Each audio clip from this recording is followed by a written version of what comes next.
Ne viens pas au mariage, m'a texté ma mère.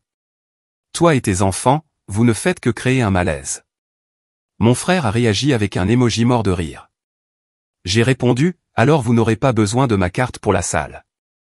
La conversation de groupe continuait de s'animer de rire, tous ignorant complètement ce qui allait se passer. Je ne me souviens pas exactement quand ma mère a cessé de me traiter comme sa fille pour me voir plutôt comme son distributeur automatique personnel. Mais je peux vous dire le moment exact où j'ai réalisé que ça ne changerait jamais. C'était un mardi comme les autres.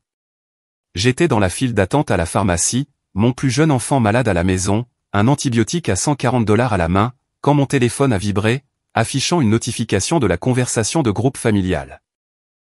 Je l'ai ouverte en m'attendant à une nouvelle concernant le mariage de Jenna, que j'aidais à organiser, à financer et à soutenir émotionnellement depuis 6 mois.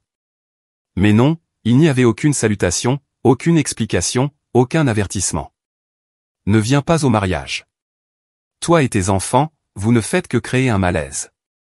Mon pouce s'est figé en plein défilement. Puis Jenna a réagi avec un emoji mort de rire, puis un autre. Megan a enchaîné avec un « MDR, détends-toi maman », comme s'ils étaient tous complices d'une blague. Un mème est apparu. Une fille se faisant expulser d'une fête. Ce n'était pas seulement blessant, c'était chirurgical, délibéré, comme s'il l'avait planifié. Je suis resté là, dans la pharmacie, tenant un médicament que mon assurance ne couvrait pas entièrement, réalisant que je venais de dépenser plus de $4000 ces derniers mois pour aider Jenna avec les acomptes, les essayages, les voitures de location, et même les foutus arrangements floraux. Pas parce qu'elle l'avait demandé, mais parce que je voulais me sentir incluse. Parce que je pensais que, peut-être, cette fois-ci, les choses seraient différentes. J'ai répondu une seule fois, alors vous n'aurez pas besoin de ma carte pour la salle. Personne ne l'a pris au sérieux. Megan a envoyé un GIF d'une personne qui pleure de rire. Jenna a posté une photo de ses chaussures de mariée. Ma mère a dit, on trouvera une solution. Ne fais pas de drame. J'ai mis la conversation en sourdine. Ce qu'il ne savait pas, ce à quoi il n'avait jamais pris la peine de prêter attention, c'est que le contrat de la salle de réception était à mon nom. C'est ma carte de crédit qu'ils avaient utilisée pour la compte initiale de $3000. Ils ne s'étaient même pas présentés à la première réunion. Moi, si. J'avais pris un jour de congé pour m'asseoir avec la coordinatrice et passer en revue les options de traiteur et le planning, parce que Jenna était trop stressée et que ma mère ne voulait pas traverser la ville en voiture. Le lendemain matin, la coordinatrice de la salle m'a appelé. J'ai reconnu sa voix avant même qu'elle ne dise son nom. Bonjour, Chloé. Je voulais juste vérifier.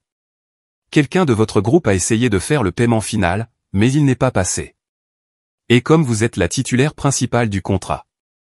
J'ai posé une simple question. Si je voulais annuler l'événement, est-ce que je pourrais? Il y a eu une pause. Puis elle a dit oui. Elle avait même l'air de comprendre.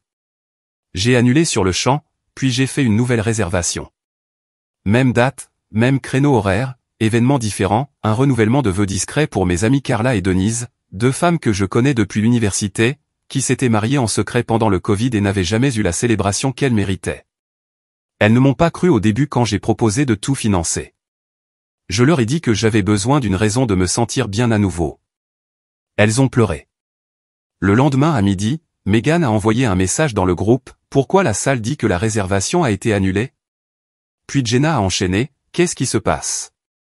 Elle ne m'avait toujours pas contacté directement. Ce soir-là, j'ai reçu un texto de mon beau-père, Rick. Ta mère panique. Je lui avais dit que ça arriverait. Tu en as trop fait pour eux pour être traité comme ça. Je veux juste que tu saches que je suis désolé. Je suis de ton côté. Rick avait toujours été discret, mais il voyait tout. Je l'avais surpris plus d'une fois à glisser de l'argent à Megan pour l'essence ou à murmurer à ma mère que je ne devrais peut-être pas être la seule à tout payer.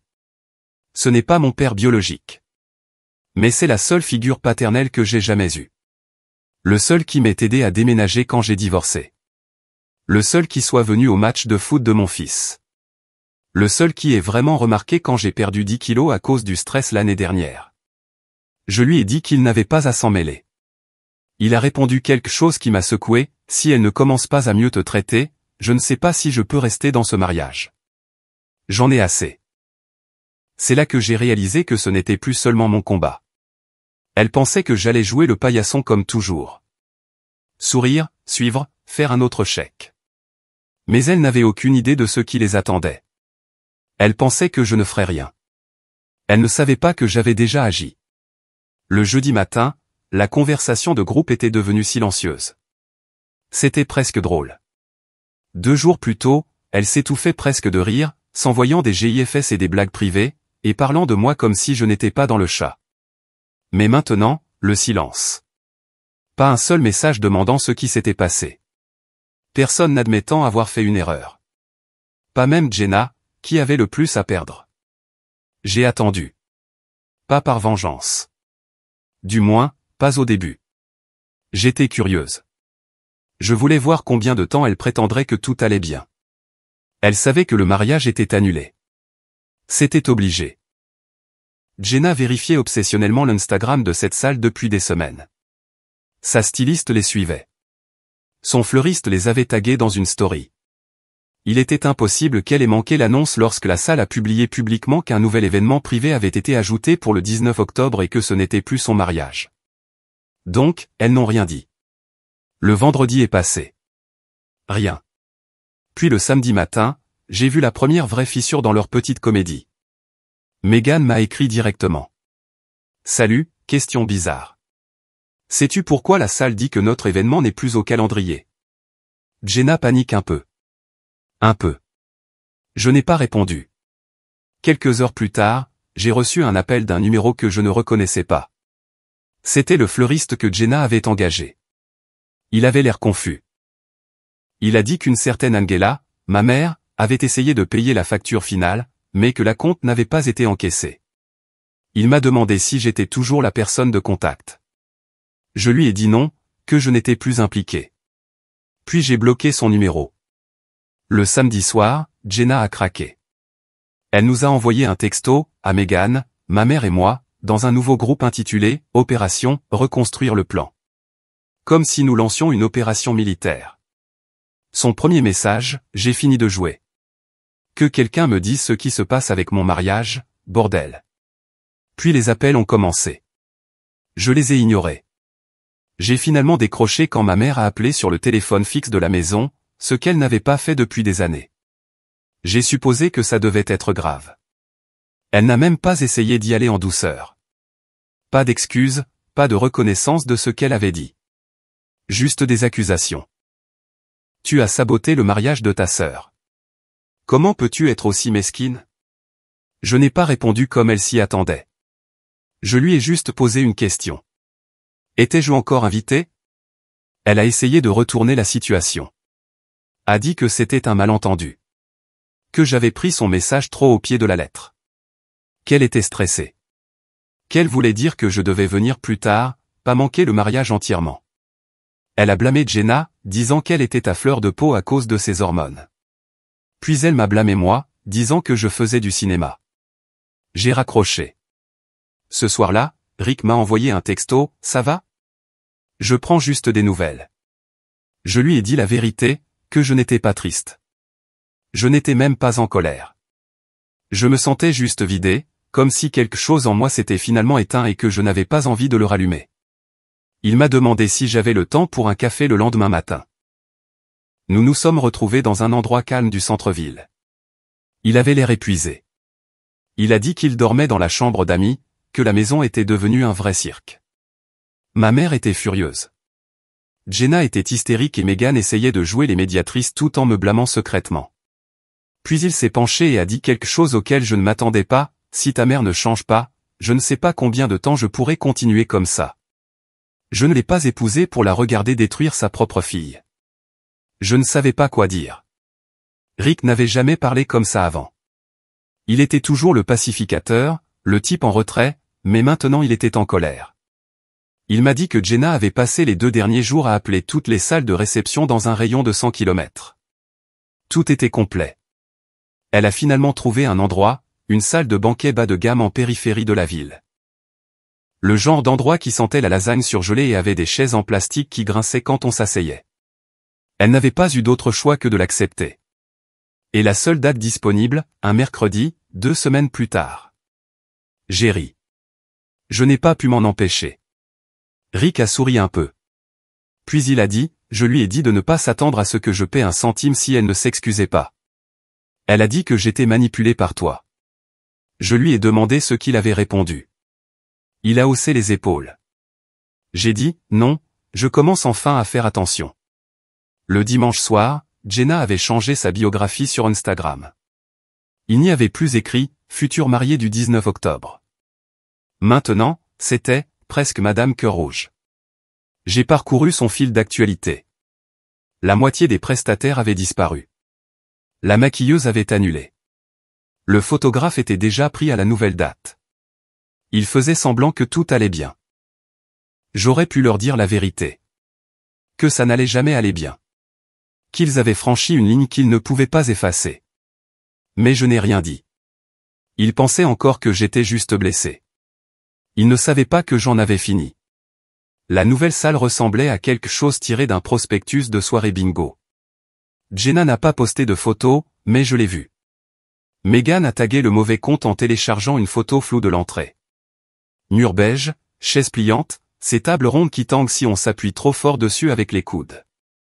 Le plafond était tapissé de dalles jaunâtres, et l'estrade avait une fausse arche florale qui n'avait pas été dépoussiérée depuis 2014. Leur nouveau mariage de rêve était prévu pour un mercredi à 18h, avec un créneau strict de 3 heures, et maintenant ils essayaient de faire comme si tout cela faisait partie du plan. Rick m'a appelé la veille de leur dernière visite des lieux. Il semblait fatigué. Ta mère fait toujours semblant de ne pas être en faute. Mais je lui ai dit que je pensais ce que j'avais dit. Si ça ne change pas, si elle ne peut pas prendre ses responsabilités, je m'en vais. Je lui ai demandé s'il voulait dire s'en aller du mariage. Il a dit, non, du mariage conjugal. Je n'ai pas dit grand-chose. J'ai juste écouté pendant qu'il m'expliquait depuis combien de temps il observait cette situation. Il a dit qu'il pensait autrefois que ce n'était que de vieilles blessures entre ma mère et moi, que je réagissais peut-être de manière excessive, mais après la façon dont elles avaient géré la débâcle de la salle, il voyait les choses différemment. Il a vu à quelle vitesse elle m'avait écarté quand je n'étais plus utile. Il a dit qu'il avait aussi essayé de parler directement à Jenna. Cette conversation ne s'était pas bien passée. Elle lui a dit que j'étais émotionnellement instable, que j'empiétais toujours sur son territoire, que j'essayais de faire de son mariage le mien depuis le premier jour. Il lui a dit qu'elle était une enfant gâtée. Jenna lui a hurlé dessus, le traitant de traître. À la fin de l'appel, Rick a dit qu'il avait l'impression de vivre avec des étrangers. Le lendemain matin, je me suis réveillé avec un autre texto de ma mère. Celui-ci était plus long, une tentative, je suppose, d'une sorte de réconciliation. Elle a dit que les choses avaient dérapé, que les familles se disputent, que je devrais venir au nouveau mariage et qu'on devrait simplement aller de l'avant. Elle a même dit qu'elle comprendrait si je ne voulais plus contribuer financièrement. Je n'ai pas répondu. À midi, Megan m'a envoyé un message en privé. Elles veulent vraiment que tu viennes. On essaie d'éviter que tout s'effondre. C'est là que j'ai compris de quoi il s'agissait vraiment. Il ne s'agissait pas de moi. Pas vraiment. Il s'agissait de contrôle. Elle ne m'invitait pas par culpabilité. Elle paniquait. Elle commençait à voir à quel point tout leur montage était fragile quand je n'étais plus là pour emporter le poids. J'ai répondu à Megan. Dis à Jenna qu'elle s'en sortira. Elle doit juste se débrouiller, comme j'ai toujours dû le faire. Puis j'ai fait quelque chose que je n'avais pas fait depuis des mois. J'ai ouvert mon application bancaire et j'ai commencé à examiner tous les prélèvements automatiques.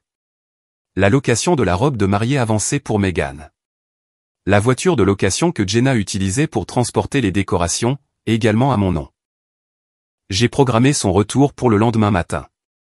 Le forfait téléphonique familial partagé. J'ai retiré ma carte et programmé la résiliation du service pour la fin de la semaine. Elles voulaient leur indépendance. Elles allaient l'obtenir. 1 heure plus tard, Megan a appelé en pleurant. Elle a dit que la société de location de voitures l'avait appelée, menaçant de la remorquer si elle ne la rendait pas ou ne payait pas le solde. Je lui ai dit que ce n'était plus mon problème. Elle m'a demandé comment je pouvais faire ça. Je lui ai posé la même question. Puis j'ai raccroché. Ce soir-là, Rick est passé à l'improviste.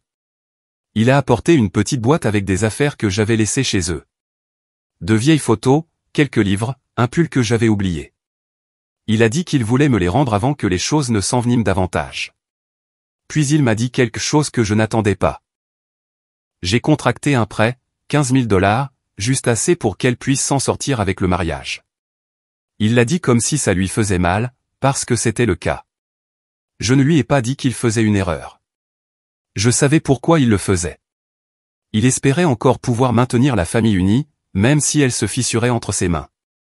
Avant qu'il ne parte, je lui ai tendu une enveloppe, 2 000 $. Il a cligné des yeux comme s'il pensait que je plaisantais. Je lui ai dit que c'était pour lui, pour aider à alléger le prêt. Je ne voulais pas que ça aille à Jenna ou à Meghan. Je ne voulais simplement pas qu'ils souffrent de leur gâchis. Il n'a pas dit grand-chose.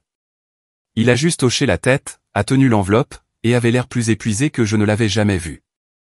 Et puis il a dit une dernière chose avant de monter dans sa voiture. Je te considère toujours comme ma fille. Juste pour que tu le saches. Alors qu'il quittait l'allée, j'ai ressenti quelque chose que je n'avais pas ressenti depuis des semaines. Pas de la tristesse, pas de la culpabilité, juste de la paix.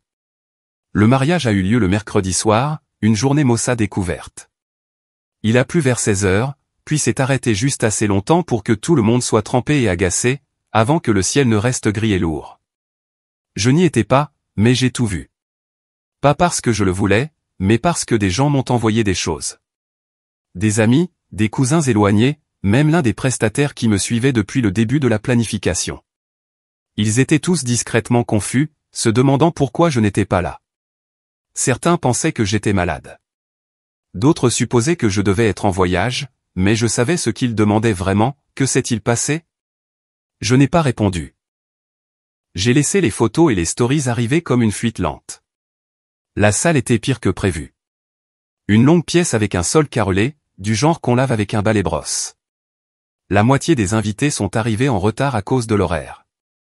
Un tiers ne s'est pas présenté du tout. L'éclairage était fluorescent. Le gâteau a fondu.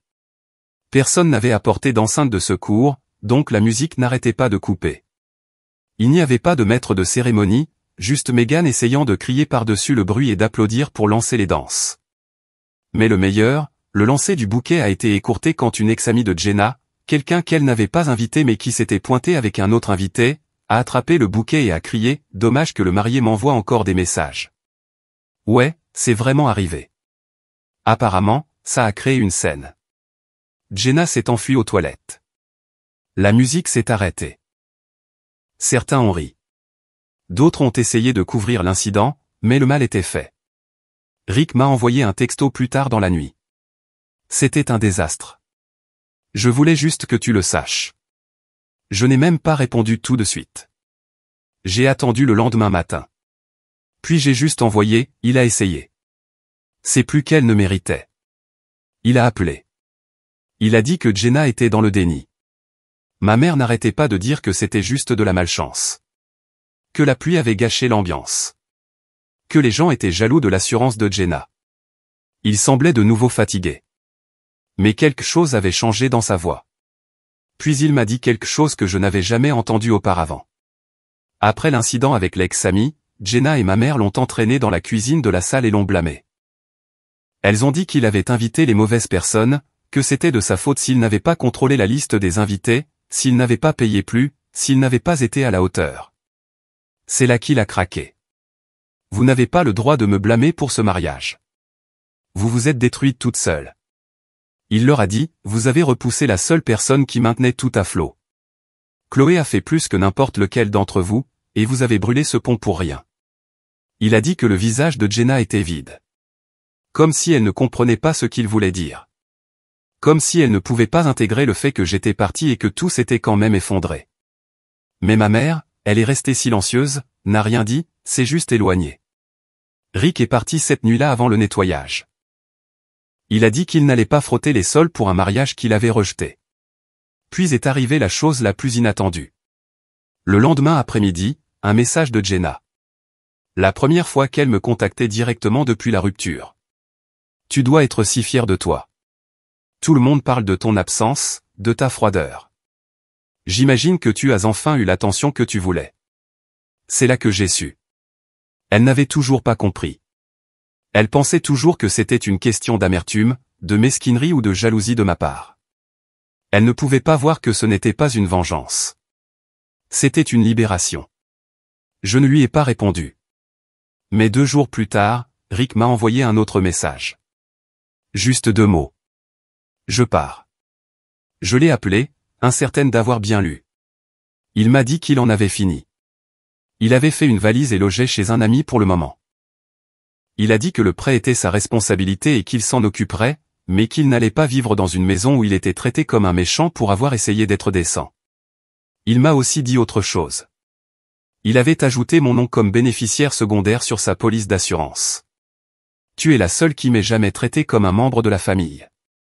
Je n'ai pas pleuré. Je n'ai même pas ressenti grand-chose à ce moment-là. Juste une sorte de tristesse calme et lourde. Pas à cause du mariage, ni même à cause des années perdues, mais parce que même après tout, le seul homme décent dans cette maison était celui qui ne leur avait jamais vraiment appartenu. Je pensais qu'elle tiendrait au moins quelques mois avant de me recontacter, mais il a fallu moins de 3 semaines. Le premier message venait de Megan. Salut, désolé de te déranger, mais ma carte n'est pas passée pour la location de voiture. Ils disent que je dois encore un solde avant. Peux-tu m'aider juste cette fois-ci? Juste cette fois-ci. La phrase qu'elles utilisaient toujours, comme si les 50 dernières fois ne comptaient pas. J'ai laissé le message en lu. Le lendemain, Jenna m'a envoyé un email. Un email, comme si c'était une demande professionnelle. Objet, aide. Salut, Chloé. Je sais que nous n'avons pas été en contact et je n'attends rien, mais nous sommes un peu dans le pétrin. Les cartes de crédit sont au maximum à cause du mariage et certaines factures sont dues plus tôt que prévu. Je ne demanderai pas, mais nous sommes vraiment à sec. Je sais que tu as dit que tu ne voulais plus être impliqué, et je respecte ça. Mais s'il y avait un moyen pour que tu nous aides juste ce mois-ci, je t'en serais éternellement reconnaissante. Pas d'excuses, pas de reconnaissance de ce qu'elles avaient fait. Juste la formulation douce et stratégique de quelqu'un qui pensait encore que je pourrais mordre si elle semblait assez désespérée. Je n'ai pas répondu. Plus tard dans la nuit, Rick m'a de nouveau appelé. Elles sont en train de s'effondrer, a-t-il dit. Megan essaie de retourner sa robe de demoiselle d'honneur pour récupérer de l'argent. Jenna appelle le DJ pour demander un remboursement partiel parce que l'énergie n'était pas bonne. Ta mère fait comme si rien de tout ça n'arrivait. Puis il a dit quelque chose qui m'a arrêté. Ta mère m'a demandé si je pensais que tu leur pardonnerais un jour. Je lui ai demandé ce qu'il avait dit. Il a soupiré. J'ai dit, je ne pense pas que le pardon soit le problème. Je pense que c'est la confiance. Et elles l'ont brisé. Quelques jours plus tard, ma mère m'a envoyé un texto. La première fois depuis le mariage. Elle n'en a pas parlé. N'a pas demandé de nouvelles de mes enfants. Elle a juste dit, tu as fait passer ton message, mais c'est toujours ta famille. Tu ne peux pas juste couper les ponts avec tout le monde. J'ai fixé le message pendant un moment, puis j'ai répondu, c'est ça le truc. Je n'ai coupé les ponts avec personne. J'ai juste arrêté de financer la façon dont on me maltraitait. Elle n'a pas répondu après ça. Les appels ont commencé à être plus fréquents. Megan demandant de l'argent pour réparer sa voiture. Jenna essayant d'obtenir de l'aide pour payer son loyer. Ma mère prétendant qu'elle avait besoin d'un petit prêt pour couvrir quelque chose pour la maison. Bien que j'ai découvert plus tard qu'elle voulait juste se faire coiffer avant un gala communautaire. J'ai dit non à chaque fois. Et puis quelque chose s'est produit que je n'attendais pas. Elles ont commencé à pleurer. Je ne veux pas dire littéralement. Nous n'étions pas face à face. Mais le ton de leur message a changé. Le sarcasme a disparu. Les émojis se sont volatilisés. Ce n'était plus seulement du besoin. Maintenant, c'était de la panique. Rick m'a dit la vérité. Le prêt n'avait pas suffi. Jenna l'avait dilapidé en quelques semaines. Elles avaient surréservé des prestataires, emprunté de l'argent à d'autres parents, et maintenant elles étaient coincées. Elle pensait que le mariage arrangerait tout, a dit Rick, mais tout ce qu'il a fait, c'est lui montrer qu'il ne nettoierait plus ses dégâts. Il semblait en avoir fini. Il m'a dit qu'il avait proposé d'aider Megan avec sa voiture si elle s'excusait auprès de moi. Pas pour la forme, pas pour l'argent, juste de vraies excuses, reconnaissant ce qu'elle avait dit, ce qu'elle avait fait. Elle a refusé. A dit qu'elle ne devait rien à personne. Alors Rick a mis fin à la conversation.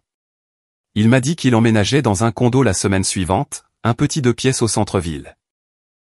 Il a dit que c'était paisible. Qu'il pouvait enfin respirer. Je n'avais pas réalisé à quel point ça avait été dur pour lui aussi. J'avais été tellement absorbé par ma propre rupture avec elle que je n'avais pas vu qu'il était coincé dans un pétrin qu'il n'avait pas créé, essayant d'empêcher le toit de s'effondrer pendant qu'elle faisait des trous dans les murs. Je lui ai demandé s'il regrettait d'avoir pris le prêt. Je ne sais pas.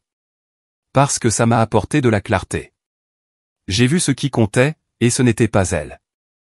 Nous sommes restés silencieux quelques secondes. Puis je lui ai dit quelque chose que je n'avais dit à personne. J'avais l'habitude de penser que j'étais la personne brisée dans cette famille.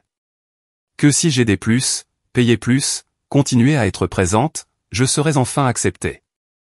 Mais je ne veux pas être accepté par des gens qui ne savent que prendre. Il a dit qu'il ressentait la même chose. Le lendemain matin, j'ai reçu un autre message de Jenna. Juste une ligne. S'il te plaît, je n'en peux plus. Je n'ai pas répondu, parce que j'avais enfin compris ce que c'était que la paix. Ce n'était pas le silence. C'était de ne pas avoir besoin de répondre. Rick m'a parlé du deuxième mariage quelques semaines avant qu'il n'ait lieu. Il a dit que Jenna avait insisté pour le refaire correctement. Une vraie salle cette fois, une plus belle décoration, un photographe qu'elle n'avait pas pu se permettre la première fois. Il n'avait pas l'air ravi en le disant, mais il ne semblait pas non plus amer, juste résigné.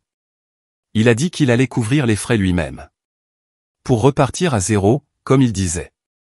Il ne voulait pas de dette persistante liée à ma mère ou aux filles. Ça se tenait dans un vignoble en dehors de la ville. Il a contracté un autre prêt, 15 000 $, juste pour leur donner le jour qu'elles juraient mériter. Je lui ai dit qu'il ne leur devait pas ça. Il a juste souri et dit, peut-être pas, mais parfois, faire ce qui est juste n'a rien à voir avec qui le mérite. Je n'étais pas invité, bien sûr. Jenna s'en était assurée. Ma mère a envoyé un texto de groupe quelques jours avant, disant qu'elle espérait que tout le monde pourrait aller de l'avant après ça. Elle n'a pas mentionné mon nom. Meghan a posté une photo avec la légende, Round 2. Pas de drame cette fois. Je suis restée silencieuse. Je n'ai rien posté. Je n'ai pas commenté. J'ai juste regardé de loin. Pas par curiosité, mais parce que j'avais besoin de voir comment ça se terminait. Rick m'a envoyé un texto la veille du mariage. J'aimerais que tu viennes. Tu as été la seule à avoir jamais été vraiment là pour cette famille. Je lui ai dit que je penserais à lui et que j'espérais que la journée se passerait bien. Il a dit, si ce n'est pas le cas, au moins je saurais que j'ai essayé. Le lendemain, j'ai gardé mon téléphone près de moi, mais je ne l'ai pas vérifié. J'ai emmené mes enfants au parc à la place. C'était une journée claire, un de ces rares après-midi d'automne où tout semble calme et facile. Quand nous sommes rentrés, j'ai vu un appel manqué de Rick et quelques photos dans mes messages. Le mariage s'était bien passé, je suppose. Les photos avaient l'air presque normales. Tout le monde souriait, mais de cette manière forcée et polie. Pas de rire, pas de chaleur, juste un bonheur de façade sous les lumières douces du vignoble. Puis j'ai vu un message de Rick sous les photos. C'est fait. Je suis libre. Il ne voulait pas dire libre de l'événement. Il voulait dire libre d'elle. Il avait déjà fait ses valises. Il a dit à ma mère que c'était fini dès qu'ils sont rentrés à la maison. Il a dit qu'elle ne s'était même pas battue. Elle l'a juste regardé fixement comme si elle ne comprenait pas ce qui se passait. Meghan a commencé à pleurer. Jenna est sortie en trombe, mais il n'est pas resté pour voir le reste. Il m'a dit plus tard qu'en partant, il s'était senti calme pour la première fois depuis des années. Il a dit qu'il préférait vivre modestement et en paix plutôt que dans une maison construite sur le sentiment que tout leur était dû. Cette nuit-là, j'ai laissé une enveloppe dans sa boîte aux lettres. 2 000 $, comme la fois précédente. Je n'ai pas joint de mots cette fois. Je savais qu'il comprendrait pourquoi. Une semaine plus tard, il a appelé. Il a dit, tu n'avais pas à faire ça. Je lui ai répondu, tu n'avais pas à m'aider non plus, mais tu l'as fait. Il est resté silencieux un moment, puis a dit, je suis fier de toi. Tu sais, tu as brisé le cycle. Je n'ai rien dit après ça. Il n'y avait plus grand-chose à dire. Les mois ont passé. Ma mère et les filles se sont faites plutôt discrètes. Je voyais une publication occasionnelle de Jenna. Des photos filtrées, des sourires forcés, de longues légendes sur la croissance personnelle et les limites à poser. Meghan est retournée vivre à la maison après avoir perdu son emploi. Ma mère prétendait s'épanouir, postant des citations de motivation entre des mèmes passifs-agressifs. Rick et moi nous retrouvons toujours pour un café une fois par mois. Il est différent maintenant, plus léger, plus heureux. Il a recommencé à fréquenter quelqu'un, en fait. Une personne gentille, une personne calme. Je suis contente pour lui. Parfois, il évoque le mariage et nous rions. Non pas par cruauté, mais par incrédulité. Comme si nous n'arrivions pas à croire que nous avions tous les deux survécu à ça. Et de temps en temps, quand je repense à ce premier texto, ne viens pas au mariage. Toi et tes enfants, vous ne faites que créer un malaise, je m'en sens presque reconnaissante. Parce que si elle ne l'avait pas envoyé, je serais probablement encore en train de payer pour des gens qui n'ont jamais eu l'intention de me considérer comme un membre de leur famille. Maintenant, je ne paie pour personne. Je vis, tout simplement. Et c'est enfin ce que je ressens comme